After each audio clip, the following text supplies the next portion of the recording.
Hi friends, welcome to my channel. చూడండి friends, ఈరోజు నేను దోసకాయ చట్నీ చేస్తున్నానండి. ముందుగా మనము ఒక 4 టమోటాలు, 3 దోసకాయలు, కొంచెం పచ్చిమిర్చి, అలాగే పల్లీలు తీసుకోవాలండి. పల్లీలు బాగా వేయించి పక్కన పెట్టుకోవాలండి. నూనె వేయకుండా మామూలుగా వేయించి పక్కన పెట్టుకోవాలి.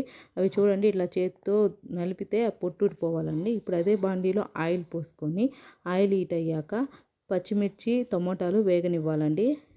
టమోటాలు చూడండి చిన్న చిన్న ముక్కలు కట్ చేసుకున్నాను. అలాగే పచ్చిమిర్చిని కట్ చేయడం వల్ల వాటిని మనం ఆయిల్లో వేసినప్పుడు అవి పేలకుండా మన మీద పడకుండా ఉంటుందండి.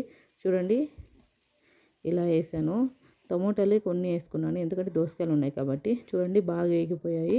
ఇప్పుడు ఇదే బాండీలో మనము పప్పు గుత్తి ఉంటుంది కదండి, పప్పు చేసే దాంతో ఎనుపుతామంటే రోట్లో చేయకుండా ఇలా బాండీలోనే చేస్తున్నానండి. చూడండి ఇలా ఒత్తితే ఎలా మెత్తగా అయిపోయిందో. ఇలా మెత్తగా అయిన దాంట్లో మనం పల్లీలు పట్టుకున్నాం కదండి, ఆ పల్లీలు మిక్సీలో వేసి పొడి చేసుకోవాలండి. ఇలా చేస్తే మనము రోట్లో అయితే పల్లీలు వేసి దంచవచ్చు, కానీ ఇలా చేస్తున్నాం కాబట్టి ఇలా పొడి చేసుకొని వేసుకుంటే ఇలా చేసేయచ్చండి. మెత్తగా అయిపోయింది చూడండి.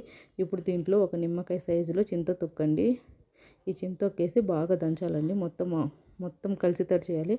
అలాగే ఒక వెల్లుల్లిపాయి, అంటే ఒకటి కాదండి, ఒక 5-6 ఎల్లుల్లిపాయలు, అలాగే ఒక ఆనియన్, పెద్ద సైజు ఆనియన్ వేయాలండి. ఇవన్నీ బాగా వేసి దంచాలండి పప్పు గుత్తితో. చూడండి అన్నీ అయ్యాయి కదా. ఇప్పుడు లాస్ట్న మనం దోసకాయ ముక్కలు ఉన్నాయి కదండి, ఆ దోసకాయ ముక్కలు వేసి పప్పు గుత్తితో బాగా దంచాలండి. చూడండి మొత్తం ఎలా ఉన్నాయో.